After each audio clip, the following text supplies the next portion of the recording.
The Inslaw case, which you've talked about on Alternative Views, is one of those little things, a kind of little window to the real world of espionage and murder and intelligence activities and cronyism.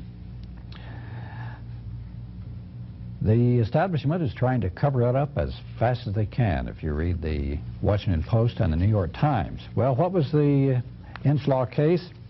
Well, it seems like there was a small computer company which developed some software which was able to track personnel activities and people. And the intelligence people wanted this for their operations, not only here in the United States, but also in other countries.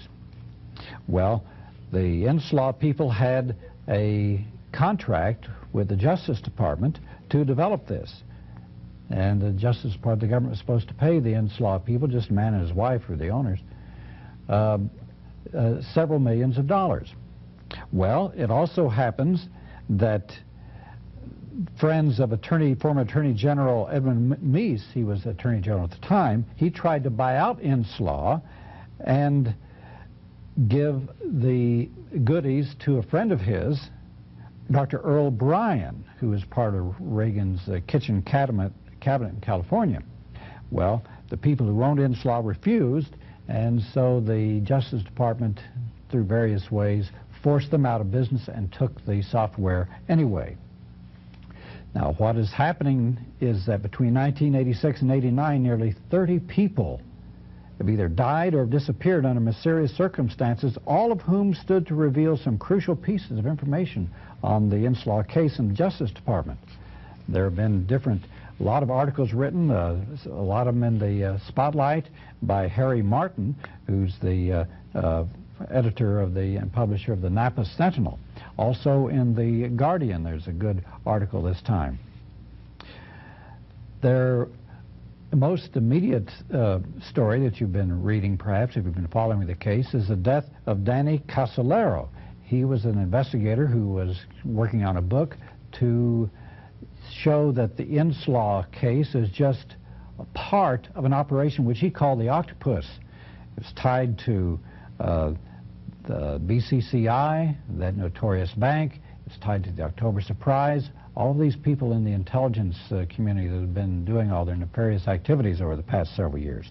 Well, he wound up dead, and the authorities are claiming it was suicide, and the New York Times and the Washington Post have mainly just been trying to blacken the name of Casolaro. But all of his papers were stolen, and he was also, people say he was not the type of person who would commit suicide. Well, other people have died too. There was Dennis Eisman, who was an attorney. He was going to make a trip to the West Coast to talk to a person who had information and had made an affidavit on the Inslaw case. And he was going to be able to back up what Casolaro was saying and what the Inslaws were saying, and he also had some information about some of the intelligence aspects of the case. Well, Dennis Eisman was found dead. Once again, ruled suicide. Another man called Anson Eng was found dead a month before Casolaro, and he was working for the Financial Times of London, and he was in Guatemala, and he was attempting to interview a key witness in a case that was related to the Inslaw case. So there are several others of these that they're continuing to go on, where people who know too much about the Inslaw case are finding they're winding up dead. This man who was supposed to get control of the Inslaw software and market it around the world, Dr. Earl Bryan, has been involved or implicated in the October surprise in Iran-Contra, because he has had some meetings in various places around the world where he was the contact man and apparently effectuated some of the agreements. So this little Inslaw company is just a tiny little window in which we can open up and we can see the whole nefarious world of horrible things that are going on, and what happens when people try to bring the truth out. They are killed.